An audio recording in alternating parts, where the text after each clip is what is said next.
नमस्कार दोस्तों, स्वागत है सभी लोगों का आपके अपने चैनल भारतीय ब्लॉगर पर। आज एक ऐसे समय के बारे में जानकारी देने के लिए आया हूं जिस समय के बारे में सभी लोग बहुत ज़्यादा जानना चाहते हैं। सभी लोगों के मन के अंदर एक घबराहट उत्पन्न हो रखी है। सभी लोग ये सोच रहे हैं कि आगे आने वाले टाइम के अंदर क्या हकीकत में इतनी ज़्यादा मुश्किलें बढ़ने वाली हैं कि हम लोग जो इतनी बड़ी इतनी 8 अरब की जनसंख्या उसमें से केवल 64 करोड़ लोग बचते हुए नजर आएंगे। क्या हकीकत में आगे आने वाले टाइम में एक बड़ी जल प्रलय चारों ओर सारी जगह के ऊपर पूरी संपूर्ण पृथ्वी को जलमग्न कर देगी? इससे पहले हमारी राशियों के ऊपर उस ग्रहिक स्थिति का, उस परिवर्तन का क्या असर होगा, इसके बारे में आज मैं आप लोगों को बताने वाला हूं। क्योंकि मैंने जैसे वादा किया था, मैंने कहा था कि शनि का नक्षत्र परिवर्तन, वो भी गुरु के नक्षत्र में, और 29 मार्च 2025 को शनि का गुरु की राशि में परिवर्तन, ऐसे में 12 राशियों के ऊपर प्रभाव अवश्य पड़ता हुआ नजर आएगा, जिसमें से आज हम 6 राशि वालों के लिए चर्चा करेंगे। और उन 6 राशि वालों के बारे में मैं बता देता हूं आप लोगों को। सबसे पहले बात करेंगे मेष राशि वालों की। मेष राशि के 10वें, जी हाँ ध्यान से सुनिएगा, शनि देव 10वें और 11वें भाव के स्वामी होते हैं। जब शनि अपना गोचर द्वादश भाव के अंदर करते हैं तो ऐसे में व्यक्ति को एकांत, अध्यात्म और एक ऐसे विचार मन में आने लगते हैं जो पूर्ण रूप से प्रभुत्व और शनि की दृष्टि द्वितीय, छठे और भाग्य स्थान के ऊपर।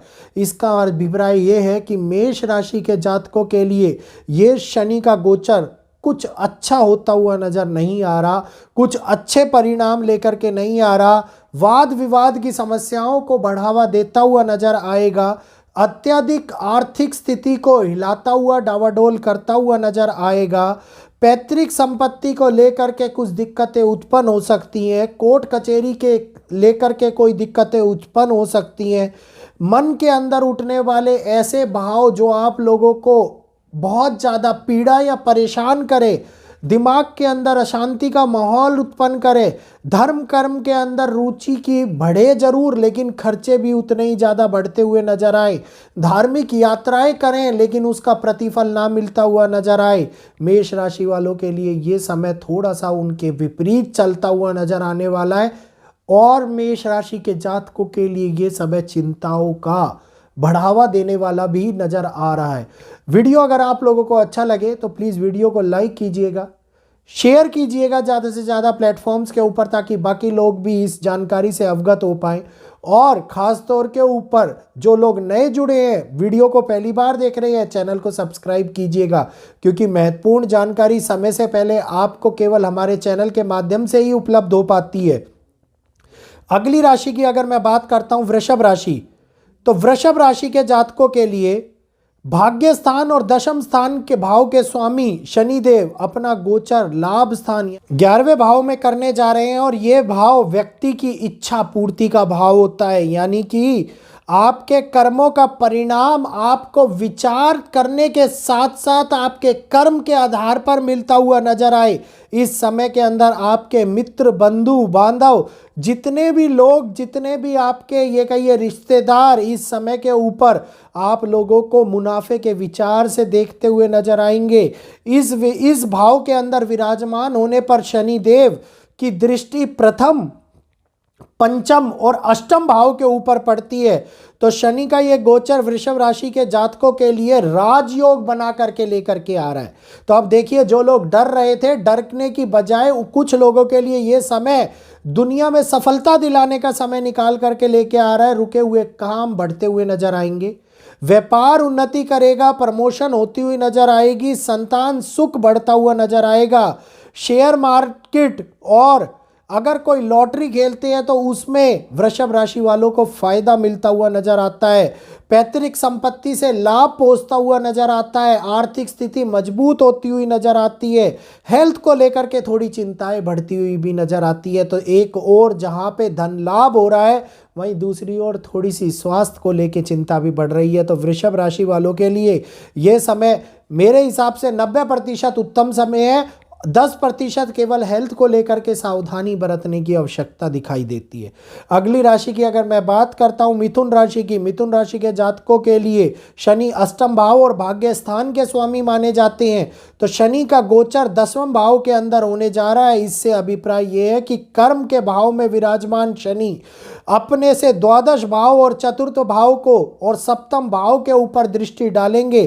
तो शनि देव का ये गोचर मिथुन राशि वालों के लिए प्रतिकूल और विपरीत दोनों ही परिस्थितियां उत्पन्न करता हुआ नजर आएगा। कार्यस्थल के अंदर परिणाम अनुकूल होते हुए नजर आएंगे।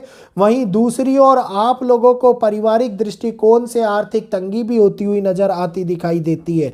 यात्राएं जहां एक और मौका लेकर के आ रही हैं, वहीं यात्राएं दूसरी ओर खर्चा भी बढ़ाती हुई नजर आ सकती हैं। संपत्ति के ऊपर अधिकार मिलता हुआ नजर आता है, लेकिन साथ के साथ कोर्ट केस भी होता हुआ नजर आता है। तो किसी भी नए काम की शुरुआत करने जा रहे हैं तो सोच समझ के कामों की शुरुआत कीजिए। पत्नी पति के और पति पत्नी के स्वास्थ्य का ध्यान रखें, क्योंकि शनि का यह गोचर कुल मिलाकर के जहां अच्छे समय की उत्पत्ति करा रहा है, वहीं पर उस समय को प्राप्त करने के लिए थोड़ी पीड़ा भी देता हुआ नजर आ रहा है।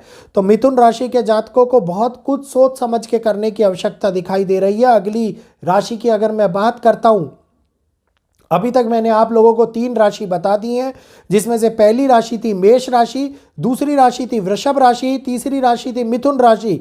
अब चौथी राशि की अगर हम बात करते हैं कर्क राशि, तो कर्क राशि के जातकों के लिए शनि सप्तम और अष्टम भाव के स्वामी माने जाते हैं। और जब शनि का गोचर अपने से नवम भाव के अंदर होए तो इस भाव के अंदर व्यक्ति धर्म के प्रति विचार करने लगता है, अपने पूर्वजों के प्रति विचार करने लगता है, धार्मिक यात्राओं का मन में आने लगता है, धर्म के प्रति आपकी सद्भावना और धर्म के प्रति आपकी भावना और भी उच्च कोटि की होती हुई नजर आती है। शनि की दृष्टि 11वें, तीसरे और छठे भाव पर पड़ती है। तो कर्क राशि के लिए ये गोचर मिला जुला रहने वाला है। अष्टम भाव के स्वामी जब नवम भाव में पैतृक संपत्ति को लेकर के कुछ नुकसान भी करा सकते हैं। भाई बहनों के साथ में विवाद की समस्या उत्पन्न होती हुई नजर आती है। इच्छाएं पूरी होती हुई नजर आएंगी, आर्थिक लाभ प्राप्त होता हुआ नजर आएगा, लेकिन रिश्तों के अंदर खटास बनती हुई भी नजर आएगी। और कम्युनिकेशन गैप, जी हाँ, आपका वाद और विवाद बोलने की क्रिया, बोलने की प्रक्रिया के अनुसार आप अपने लिए किसी प्रकार की समस्याएं खड़ी करते हुए नजर आ सकती है। नई नौकरी प्राप्त करने जा रहे हैं तो नई नौकरी का योग बहुत ही प्रबल योग बना हुआ है।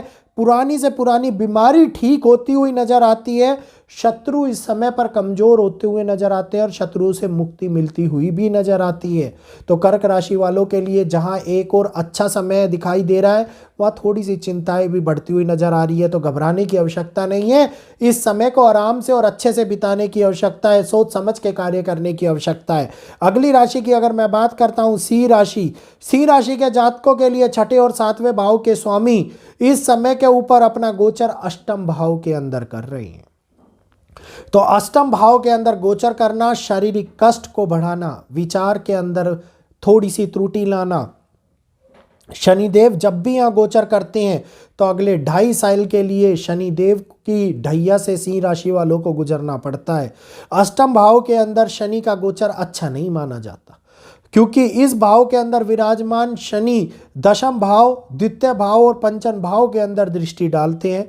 और शनि का ये गोचर पारिवारिक मामलों के अंदर, धन संप्रदाय के मामलों के अंदर आर्थिक तंगी को लेकर के आता है। वहीं दूसरी ओर नौकरी पेशा लोगों के लिए परेशानियां खड़ा हुआ करता नजर आता है। क्रोध के अंदर वृद्धि होती है, ऊर्जा में कमी होती है, बीमारियां आप लोगों को जकड़ती हुई नजर आती हैं। आर्थिक लेन देन से लेकर के, कार्यस्थल से लेकर के और स्वास्थ्य भाव तक में चिंताएं बढ़ती हुई नजर आती हैं। शत्रु साजिश बनाते हुए नजर आते हैं। तो इस समय के ऊपर सिंह राशि वालों के लिए गोचर शनि का मीन में जाना अच्छा बिल्कुल भी नहीं है। तो बहुत ज़्यादा सतर्क और सावधानी बरतने की आवश्यकता है। अगली राशि की अगर मैं बात करता हूँ कन्या राशि, तो कन्या राशि के जातकों के लिए शनि पंचम और छठे भाव के स्वामी माने जाते हैं। शनि का गोचर सप्तम भाव में होने जा रहा है और इसमें आपकी पत्नी आपके पार्टनर, उनकी साझेदारी, उनकी विचारधारा बहुत ही ज़्यादा महत्वपूर्ण योगदान निभाती है।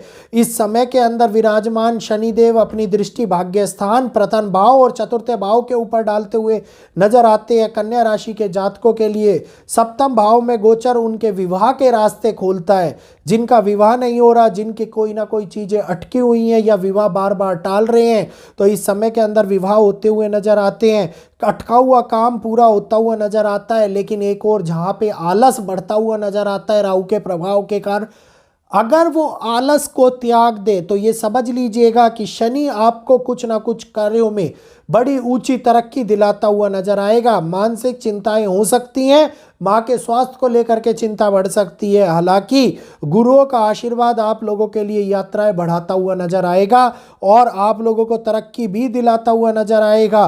तो ये समय नई दिशा के अंदर नए रास्ते खोजने का समय है, जीवन की ऊंचाइयों को पाने का समय है और तरक्की पाने का समय है। तो उम्मीद करूंगा ये 6 राशियों के बारे में जो मैंने बताया, जिसमें से पहली राशि आप लोगों के लिए मेष राशि, दूसरी राशि वृषभ राशि, तीसरी राशि मिथुन राशि, चौथी राशि कर्क, पांचवी सिंह और छठी कन्या राशि, इन 6 के 6 राशि वालों को सारी जानकारी शनि के मीन में आने के बारे में प्राप्त हो गई होगी। अगली 6 राशि वालों को कल ये जानकारी इसी समय के ऊपर वीडियो के अंदर प्राप्त होगी, क्योंकि वीडियो ऑलरेडी बहुत लंबा हो गया है। इस वीडियो को ज़्यादा से ज़्यादा लोगों तक शेयर कीजिए ताकि सभी लोगों को अपनी राशियों के बारे में जानकारी मिल पाए और जो मन में घबराहट उत्पन्न हो रही है उस घबराहट से निदान मिल पाए। तो आज के लिए इजाज़त चाहूँगा।